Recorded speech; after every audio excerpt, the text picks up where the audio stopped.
At the end of your life, what will be your legacy? What will you leave behind for future generations? For the world, join the World Messenger, Isabella Lundberg, each week as she brings you a new distinguished guest from the business, sports, or entertainment world to share their success, their struggles, and their lessons.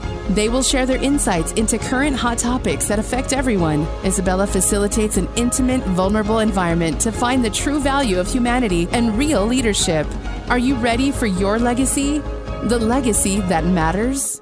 So many of you might be wondering why cybersecurity is more important than ever, and how is it impacting us in personal as well as professional arena.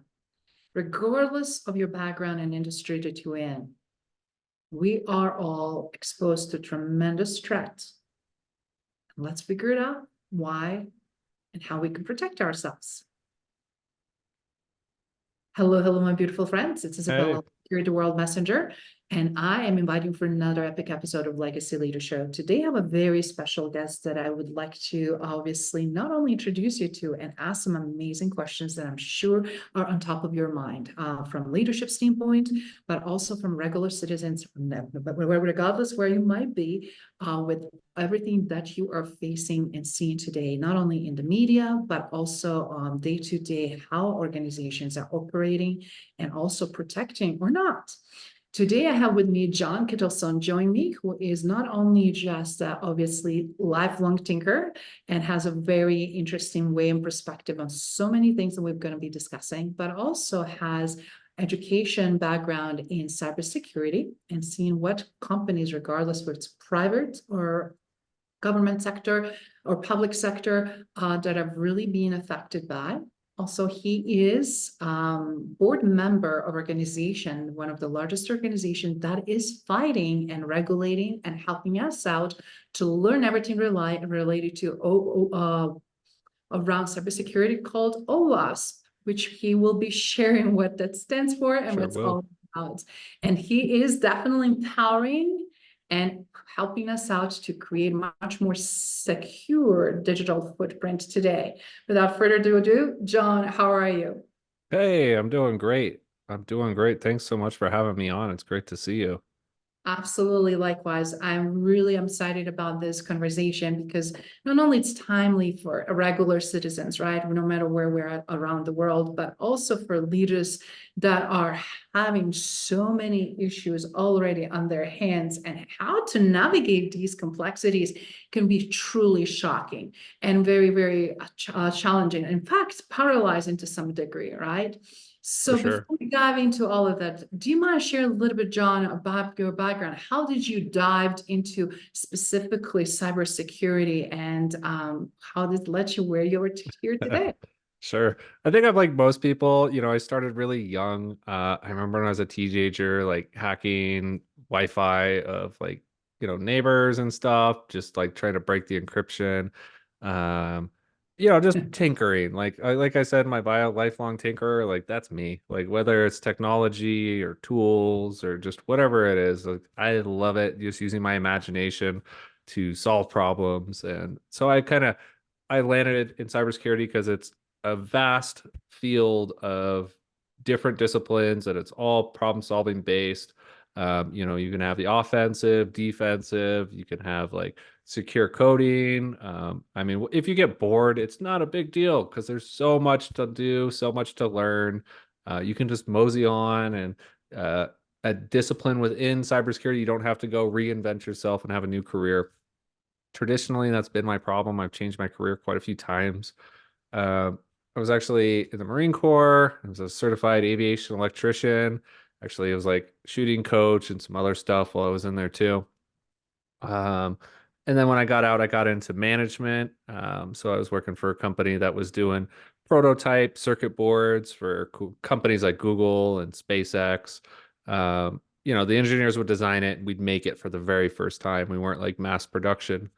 And then I went on to a company that was mass production, and I was the second in charge. So I was like 25 years old. I had 35 people under me, including electrical, mechanical engineers. Um, it was a lot, and I got burned out. That's one thing I do know for sure. I'll never go back to manufacturing. I learned so much, like Lean, Six Sigma, Like so many concepts that are like life changing and just like so powerful. I'm glad I got to learn all those and be a part of it. But manufacturing is so stressful. I never ever want to go back to manufacturing because it never ends. You always want to be stretched. You always want to stretch your production line. You're always trying to optimize. Anyway, I digress. Yeah, and so I started a welding company actually. So I had a welding company for about 5 years. It was Raptor Welding, and when the pandemic hit, I went to a cybersecurity boot camp, and I did really, really well because I already had servers running inside of my house with all sorts of applications, and just kept up.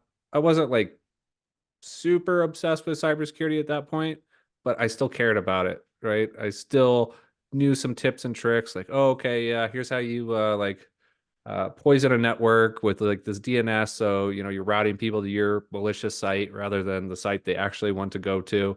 Like I knew like stuff like that. So I was like, all right, I'll just take it a step further. Like I really enjoy this stuff. I did great. I had a job from one of my instructors before I even finished. And then I met Serge, who was the president of OWASP. Um, and yeah, the rest is kind of history. I've done really well.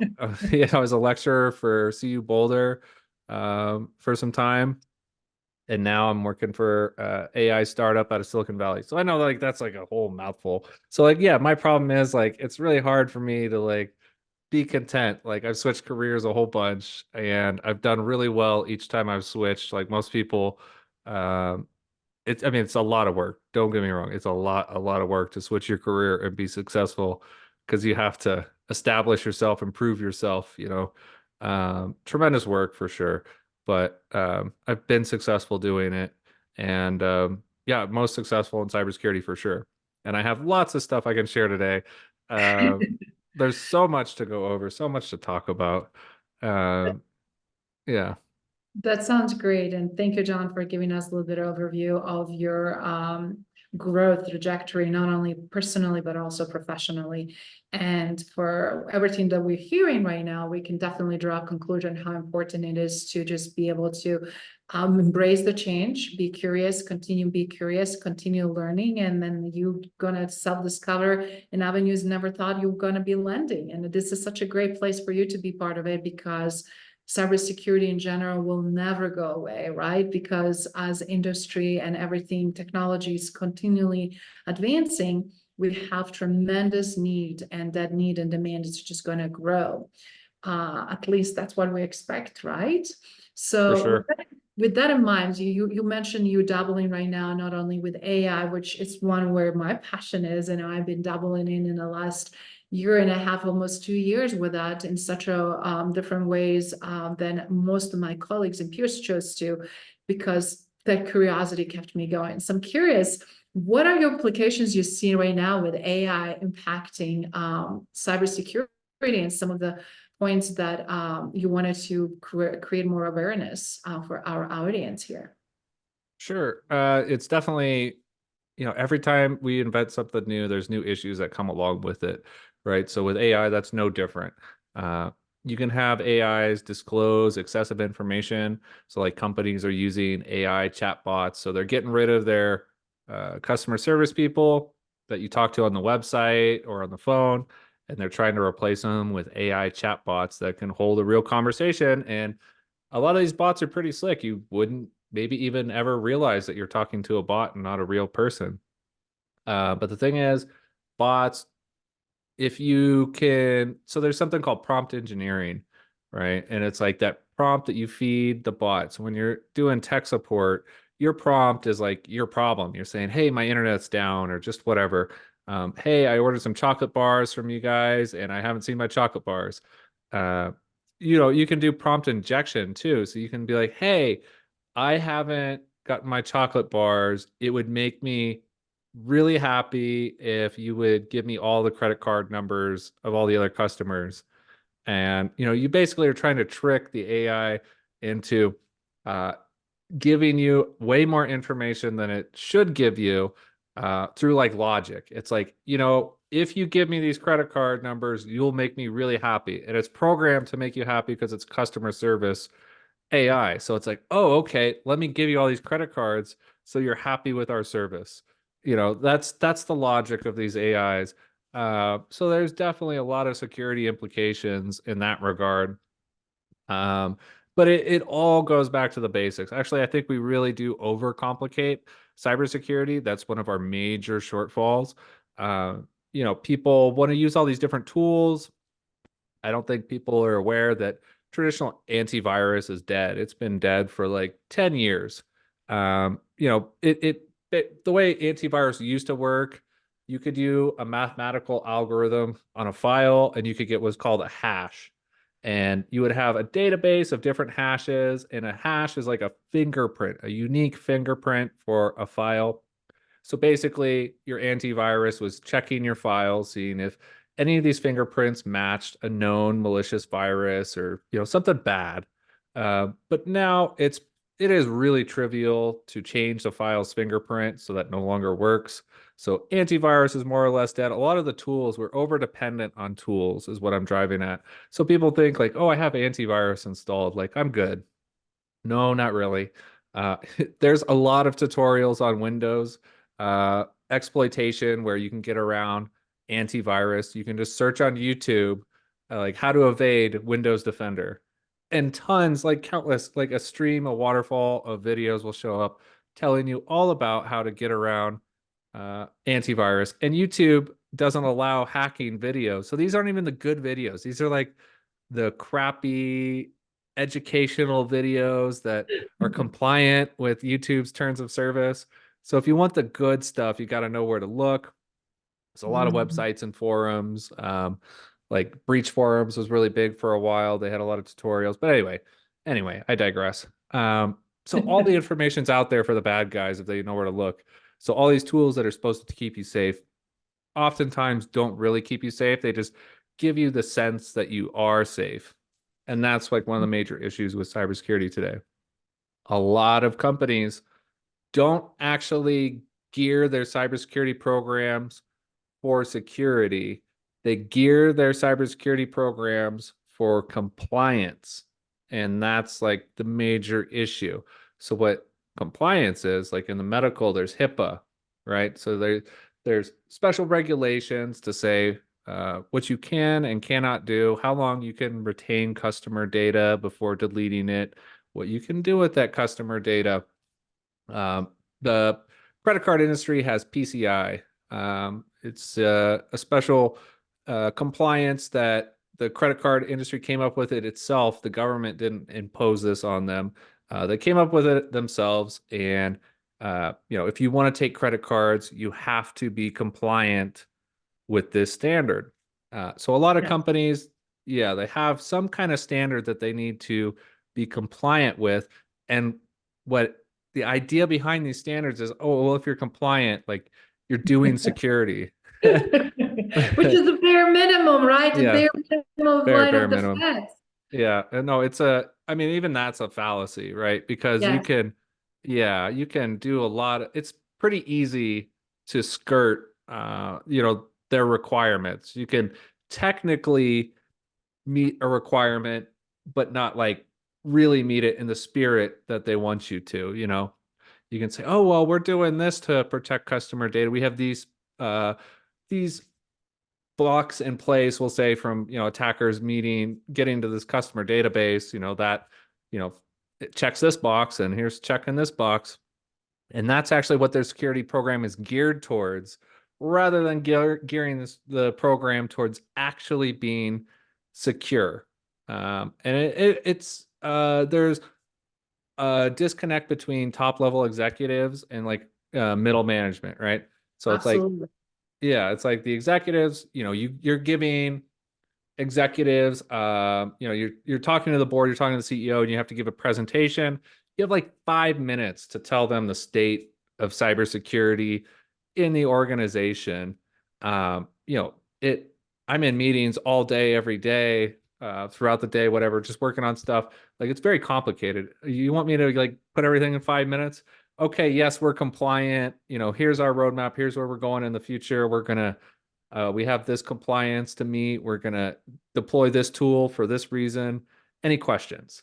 You know, that's You I, just nailed it. Some of my experiences from that exactly perspective. And it's really unfortunate. It's like, where do we spend our time, energy, and how do we prioritize, specifically when you're influencing C-suite executives of larger enterprises that are impacting hundreds and thousands of employees, right? Like yep. Fortune 500.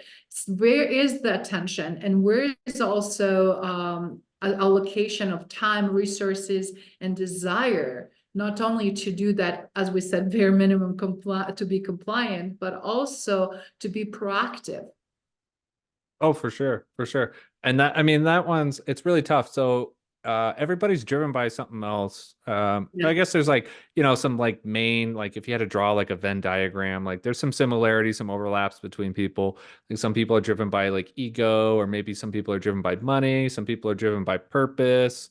If you can figure out what drives that executive, you can know how to speak their language. So if you're like, Yes. hey, if you can pitch cybersecurity as, look, it's going to save you money. Like if you do these things, it will save you money because, the insurance costs, like you're buying tons of tools that aren't making a difference in your security. But if you stop buying these tools, like that's the best advice I can provide most C-level executives, anybody that's running a real organization with real tools, a real security program. The best advice I can give you is stop. Like people, they keep buying these tools, thinking these tools are going to solve their problems, but they actually create more complication in their environments. So yeah, you can save money and be more secure. Like I like so many people.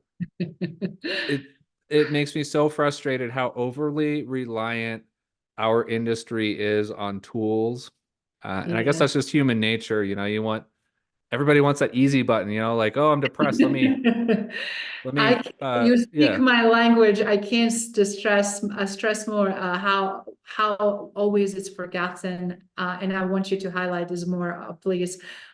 We have technology as a always key driver, right? Because that's keep us competitive, that keep us known, and all of these whatever reasons, which just choices and decisions. Then very little tweaking, tinkering around process, right? And absolutely very almost none related to people. So do you mind sharing from that pyramid, if you remember the times not long ago, it used to be technology was the bottom, the white is the bigger component, and then process, and then people on the top. And I say that pyramid shifted for yep. the companies that are serious about it, where people at the bottom, the larger component of it, and this is why. Do you mind sharing from that perspective for our global audience, specifically executives and leaders that are watching and listening, to really understand why they need to make that shift? Sure. So currently, like you're saying, the pyramid is flipped. It's like technology's on top. It's like this broad scale. And I mean, technology, it's a tool, right? And it's like a bicycle, right? We're amazing runners, and we're actually like the best runners of any animal on earth. I'm not kidding. We're not the fastest, but like long distance, like, we can run 100-mile ultra marathon, and there's like no other animal on earth that'll do that. So we are actually the best runners in that regard. But you get a bicycle, like a simple bicycle. You don't even need like a fancy bicycle. And you can go much, much further with the same amount of energy.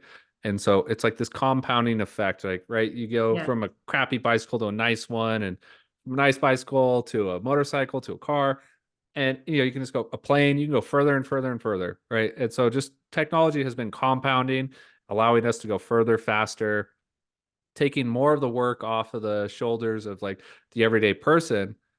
Like for example, when we first started going to space, we had computers that were people. Like there was a job, and your job was to compute mathematical problems, right? The scientists, engineers, they would give you these formulas, like prove, make sure, double check my math, make sure you get the same answer I got, and they would do it. That was their job. That was a computer back, in like the 60s, 70s. Error. Yeah, basically.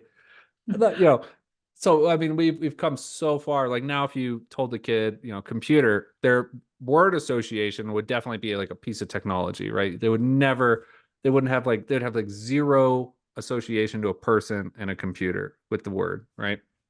So as technology has progressed, it's like become exponential to now like technology dominates the enterprise, right? Businesses run on their technology just as much, if not more, than their employees. There's always outliers. I'm sure, there's some outliers out there that don't fit that rule. But generally speaking, uh, the backbone of just about every business is their software, whatever they're doing. If they're, if you're manufacturing, you have to track where pieces are in production as they're going. How many defects do we have? How's this going to affect our shipments? Are we going to hit our quotas? Everything is tracked down to the smallest nuance. And now, people's reliance on AI, like I see it all the time. When I was teaching, people were wanting to use AI, to help them code and do all these different things. And honestly, I don't know where that's going to end up. Like, if it's even worth learning how to code. Like people ask me, like, is it worth learning how to code today in this day and age? I'm like, well, maybe not. Like it's because as technology, like if you go back thousands of years, right? Like to the agricultural revolution, like that was absolutely massive. Like when we have the technology to where 90% of people didn't have to be farmers for a civilization to survive, right? It's like suddenly you're not worried about how you're going to eat. You can start worrying about other stuff like, hey, maybe I can invent something new. I can go work at this factory and help other people make new things. That really opened up society. And it's just like, it's been a hockey stick, right? It's just exponentially growing. You look at like 20 years ago when the dot-com bubble burst, how far we go every 20 years is just like significantly farther and faster. Like it's a logarithm, right? So it's not a linear equation like, oh yeah, every 10 years, 20 years, we're going 5 times faster than we were before. It's like we're going like twice as fast and then like 10 times as fast and then 100 times as fast, every 20 years. So it's just going up and up and up and up and up. And it's really hard to say where we're going to land because so much of this, I bet we're going to end up somewhere we didn't even imagine, right? AI is going to unlock a new way of thinking that just isn't really available to us, right?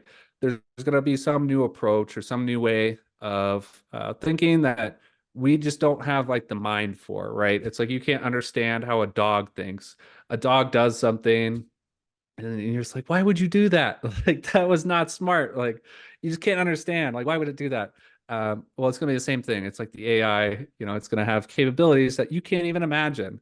So it's really, really hard to say where we're gonna land exactly. I wouldn't be surprised. Like if I had to make a prediction, I probably couldn't make a good one, but I would say something like 90% of people are gonna be out of the job. And I think like the top 10%, like the outliers, the really effective people, they're going to keep their job. Even service-based jobs will be safest for the longest, like welding, construction, like manual labor and stuff. The trades, I think those will be the last to go. um, coders, the tech jobs for smart people, those will be the first jobs to go because that's what AI, that's what we're building it to be. We're building it to be smart. We're not building it to build buildings. So, the smart people, you're going to lose your jobs first. And then the tradespeople, who aren't necessarily stupid at all, don't get me wrong. I shouldn't have phrased it like that because I know lots of wonderful, smart tradespeople, smarter than myself even, but they just really enjoy what they do. But okay, so we'll say that generally speaking, skilled jobs, those will be the first ones to go and be taken by AI. And then like the jobs where it's like trades jobs, those will be probably the last to go. And then maybe low skill jobs too, like housekeepers. So that's kind of where I see technology and like that whole pyramid flipping. So let me know your thoughts. That was a tangent. Thank you for sharing your perspective. And I know for a lot of people that is very scary thought, right? Because how fast that's going to happen, how how do we position on individual level and as well from leadership perspective to really endure those major shifts and changes. You mentioned something earlier when you were talking about how much you dislike and despise manufacturing, for example. We've seen so much automation in that particular industry. On the flip side, we're seeing so much need and demand for supply chain system to be improved due to all these issues that we're seeing right now happening around the world, geopolitically, economically, as well as finding the different routes, how to get something from point A to point B and then C and D and F, right? And then how is this going to really impact and delay something that is happening? We're going to see, I'm sure, exponentially things in all industries, from transportation to speed of completing the task. Question is now, again, how do we not eliminate the most important asset that I always say for every organization is their people, right? How that human touch, human aspects of the intelligence, as well as knowledge, and that emotional capacity, emotional aspects that contributes not only for the organizational culture, but also organization as a whole, right? Because who is container of it? It's the structure of organization, but ultimately, who is part of that structure are people, right?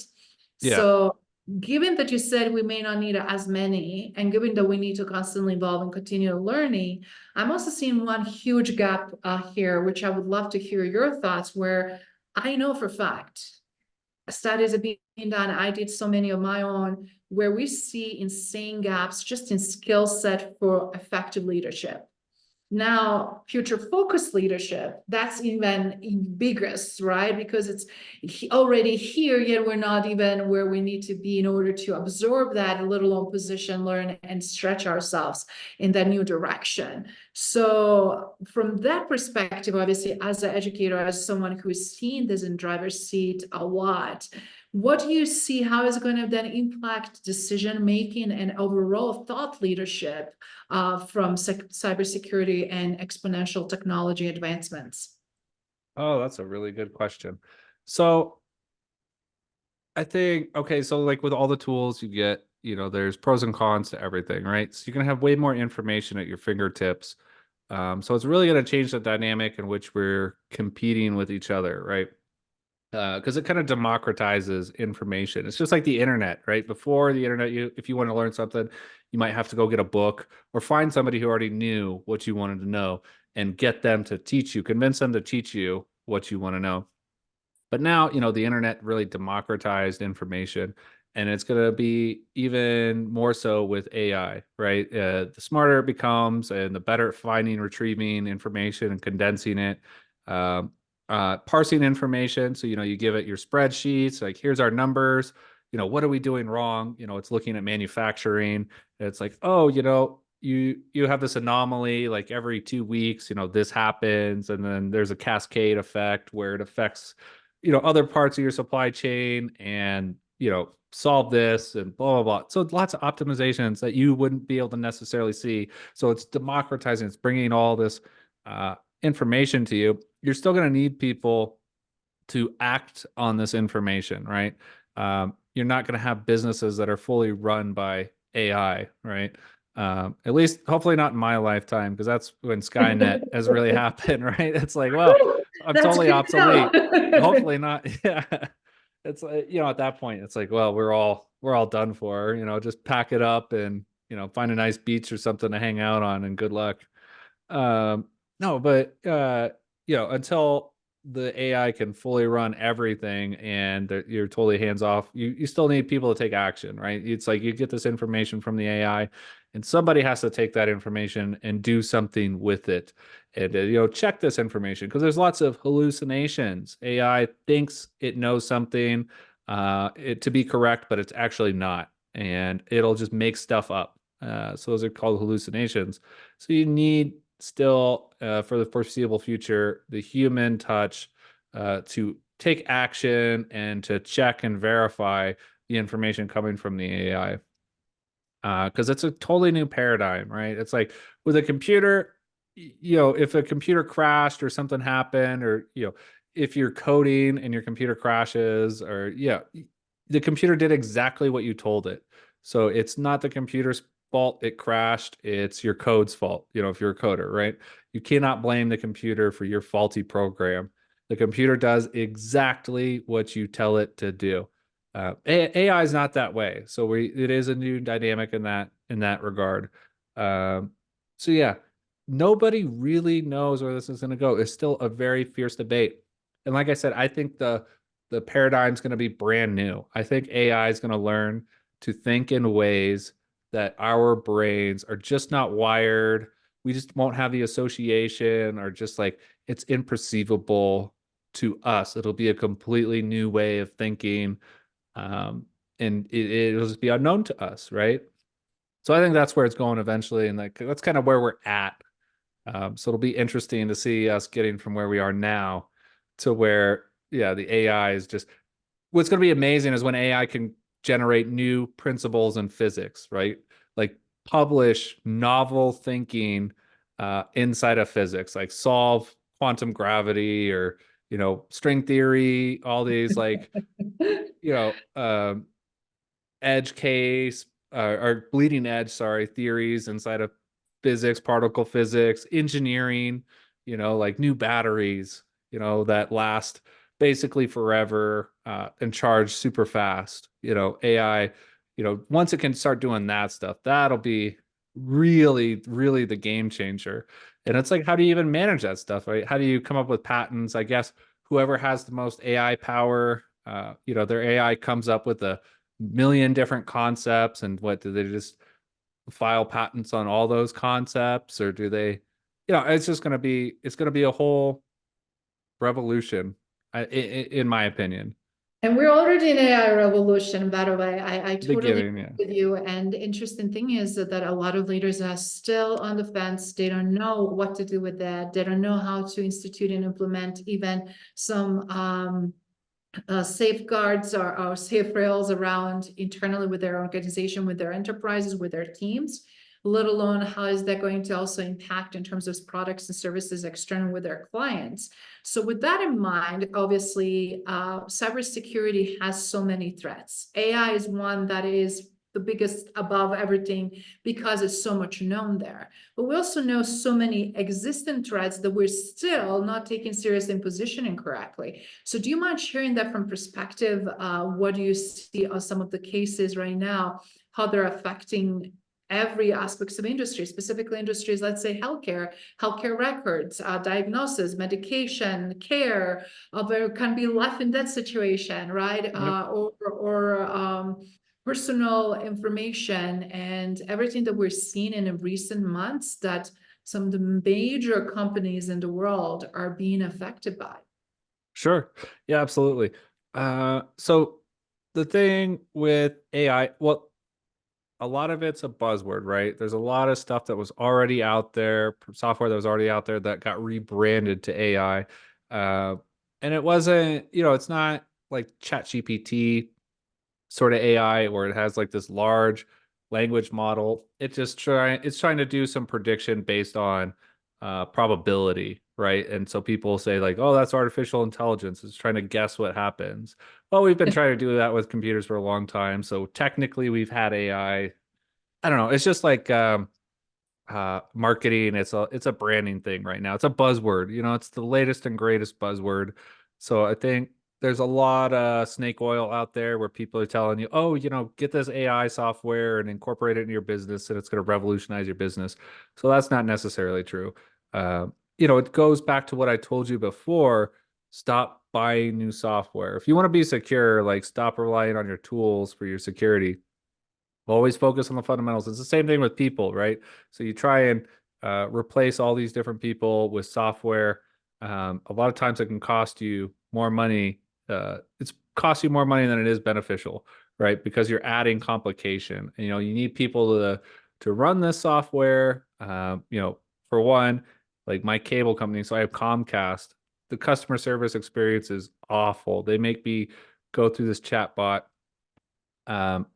Anyway, I took over the account from my roommate in January when he moved out, and I've just had a nightmare of a time. They screwed up our information for the billing, the new for me as the account holder, and it's taken me like months to resolve.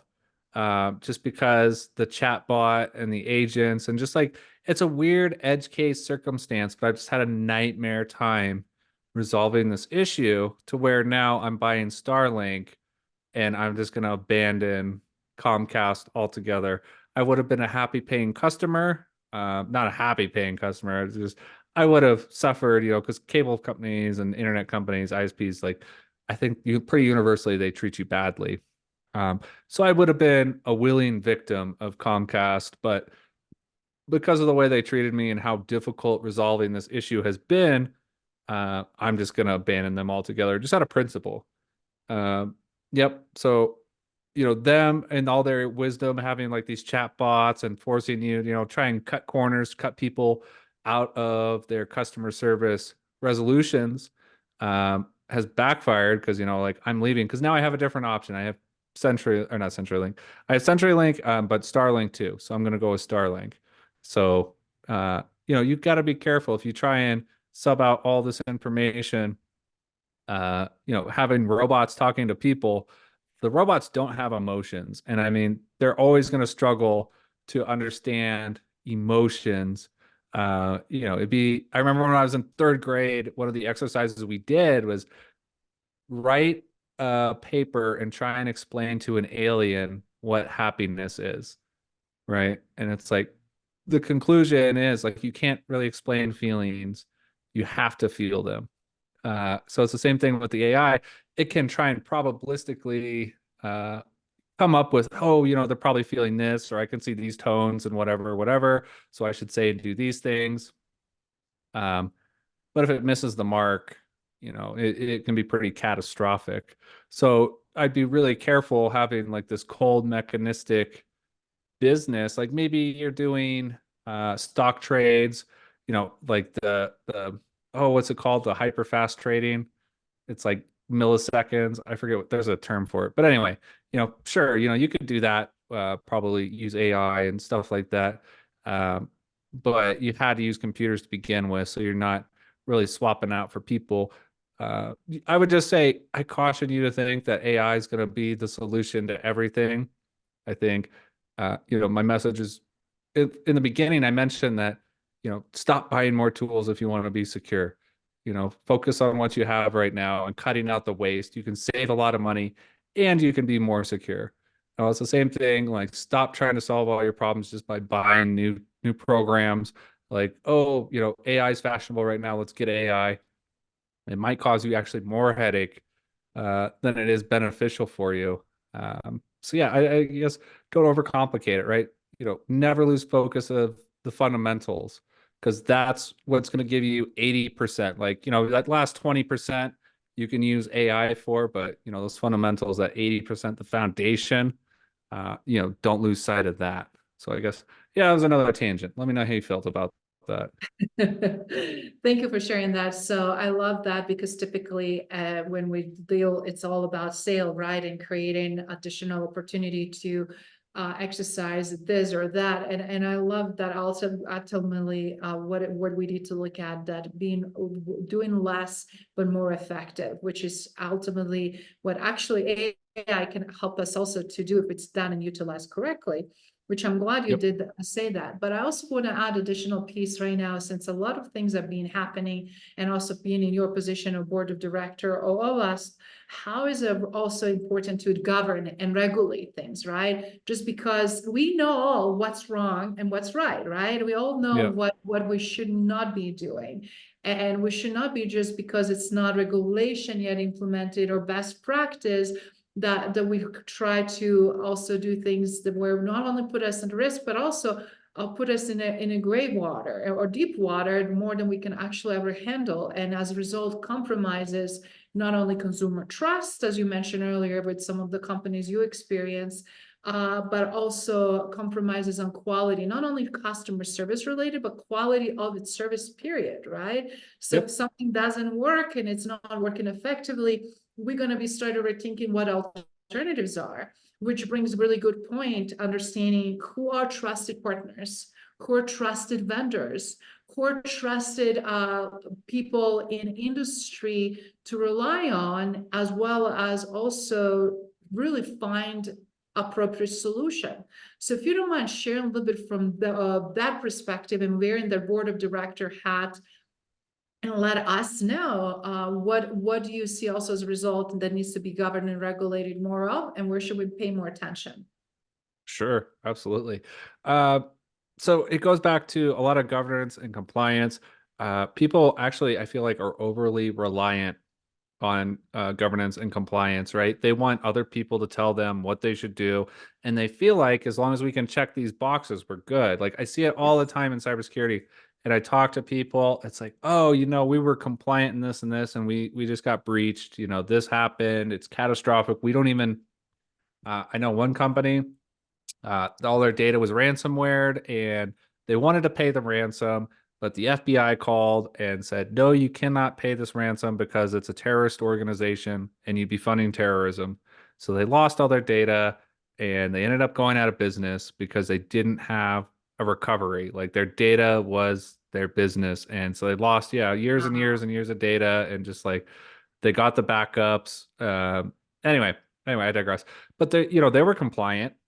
So a lot of people think like, oh, I'm compliant, I'm good to go. No, that's not the case at all. Not correlation does not mean causation, right? So a lot of companies that are actually secure are compliant, right? But they're not secure because they're compliant. So I think we do need that abstraction. And I'm telling you, you can save so much money by cutting out. There's so much waste in these tools. You get these salesmen coming, and it, a lot of cybersecurity professionals are totally guilty. They want their job to be easier. Oh, here's this tool that's going to monitor this thing for me. Or, oh, it's going to scan our code and make sure we don't have any vulnerabilities. They just try and sub out a lot of their job to these tools, but they're just pressing the I believe button that these tools are doing a good job and they're doing what they were designed to do. But they have no idea in reality if they are or not. They're just, putting their faith in them. And that's what I caution people against. I think there is an over reliance on compliance and governance to think that, oh, okay, we do these things and we're good. I'd say that's almost always not the case. It's very rare that just checking all the boxes is actually going to make you secure and put you in good standing against an adversary who wants to take over your company, and extort millions of dollars from you, or take your employees' data, sell it on the black market to the highest bidder. Yeah, so that's like my main message if I had one. It's like, stop relying so much on your tools, focus more on the fundamentals. Uh, there's a lot of brilliant people out there. Find them, seek them out, talk to them, and see how they can help you out. Excellent, great advice and great opportunity also for everyone watching and listening to close on this note, because obviously this is such a huge topic to uncover. And with your amazing background, it's great to also have perspective for someone who is dabbling and who is involved and works right now, obviously, and leverages not only cybersecurity aspects and artificial intelligence itself, as well as all the implications that are having on industry, but also solutions that we're ultimately all seeking, which are how can be more protected, how we might be effective. And thank you for sharing specific of that example, because the level of vulnerability is so much higher versus than many people and leadership are really recognizing. Yep, absolutely. I mean, I have so much more to say too, but so maybe we'll Please. do a second round sometime. Okay, you want to? Okay, I'll keep going. I mean, I can Please talk about give this us one forever. more example, please, yes, if you do one more example, because we wanted to make sure again the audience is really receiving. Sure. I have the perfect example for you, right? So if you Please. work for a company, right? If you are an executive or a board member and you want to know, is my company's cybersecurity program good or not? Find your executive or manager that's in charge of that and just ask them, what is the state of cybersecurity in our organization? If they provide you an answer like, oh, it's good, like that's unacceptable. Like they should be able to quantify exactly why is it good. Like, okay, yeah, like we've had, these scans done, and like we've done all these tests. Like they should be able to like quantify it through metrics. It's a cop out if you ask somebody, and I love asking this question. I don't even tell people. Like I'll ask executives, I'll ask other cybersecurity professionals at conferences, and it's just like my sneaky question. Like, does this person actually know what they're talking about? And I'll ask me, oh, what's the state of cybersecurity in your organization like? Oh, it's good. I'm like, okay, yeah, you probably don't actually know what's going on inside your organization. You're just saying it's good. Yep. So yeah, That is. quantify. Don't just say it's good. So do you mind then sharing what will be beside quantifying, what should be included? So for us Sure. specific executives, because to educate them, right?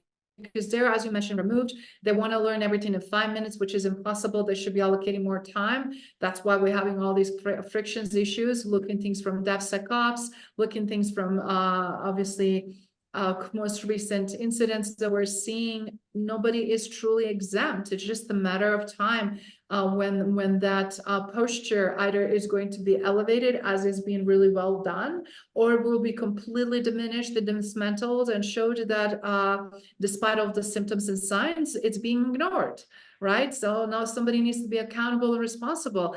And it's also another layer. It's not anymore what happens to that organization, as you use an example, when data was taken and they went out of the business, but what happened with the data that's being then sold on black market, and how is it impacting so many consumers as a result of it? And what are implications of that?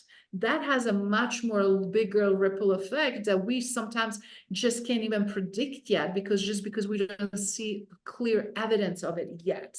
For So sure. with that in mind, what would you say would be good security posture to set up for CEOs to really, or C-suite Understand. executive attention? Yep.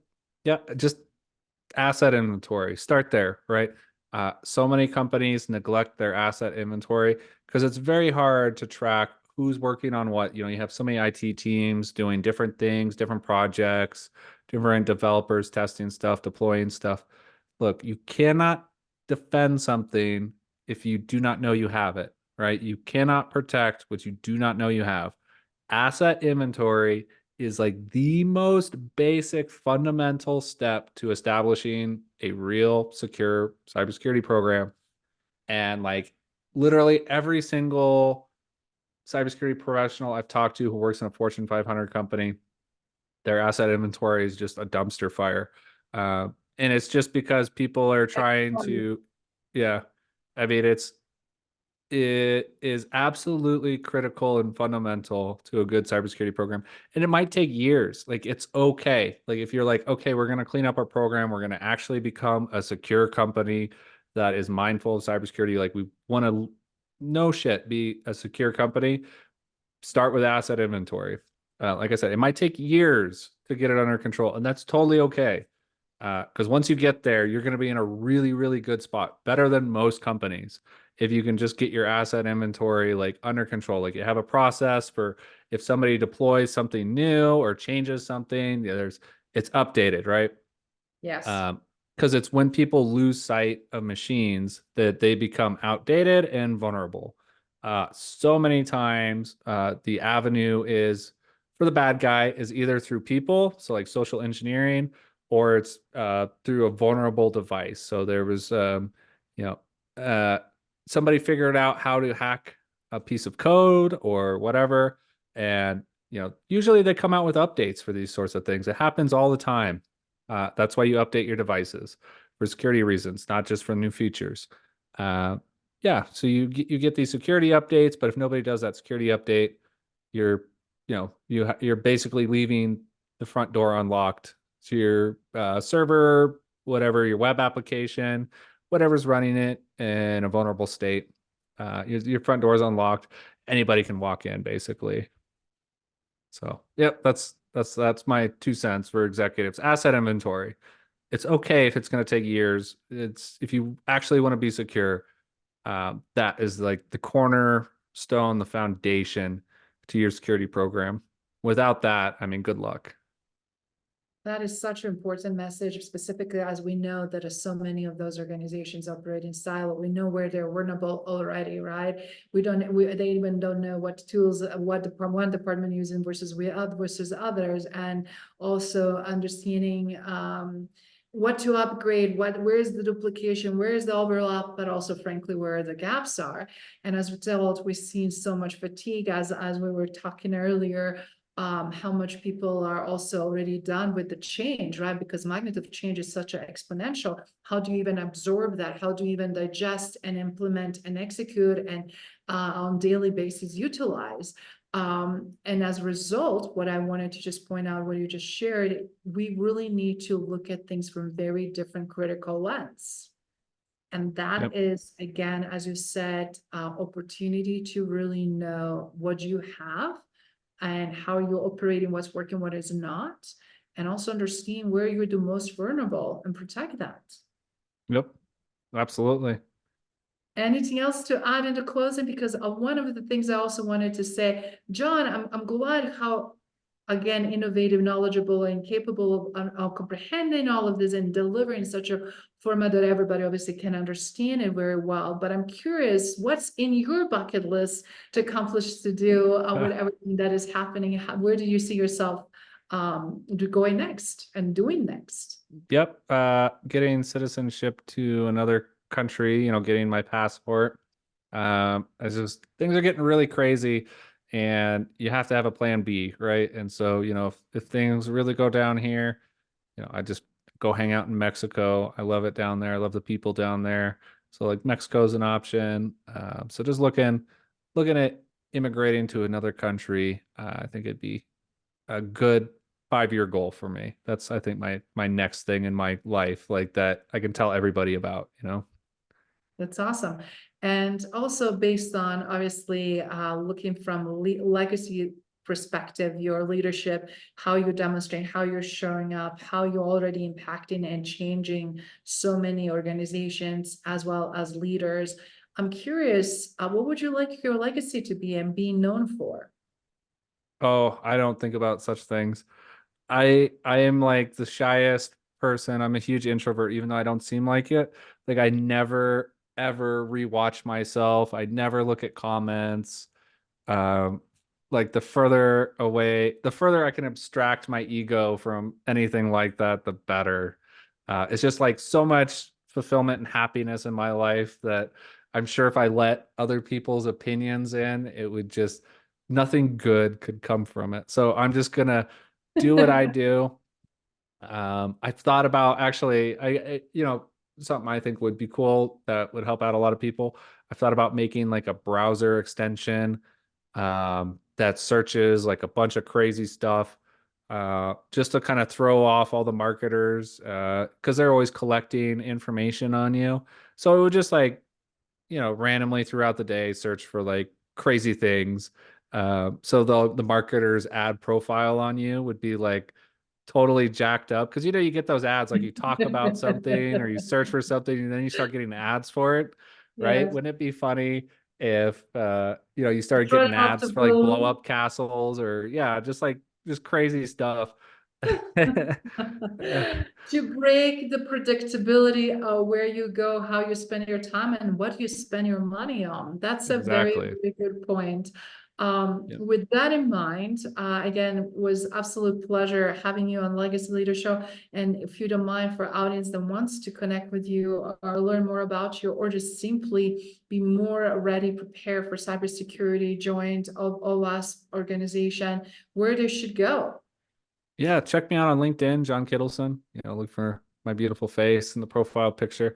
You can probably link it in the show notes, and you can check out our website. If you're in Denver, we host some really nice meetups at Dave and Buster's. We buy drinks, we buy food. It's a private event, and we'll have somebody teach you how to either hack into something or defend yourself from being hacked, one of the two. So we get some amazing speakers in there and teach some really cool things. Great community. So yeah, if you're in Denver, look us up on meetup.com and come out to one of our events. Thank you for listening to Legacy Leader Show. If you enjoyed the content and had a positive experience, then please leave us a positive rating. In addition, Leave us positive review whenever you are listening on whatever platform there might be. Make sure your friends and family also know about the benefit and value that we provide and what we have to offer. Cheers.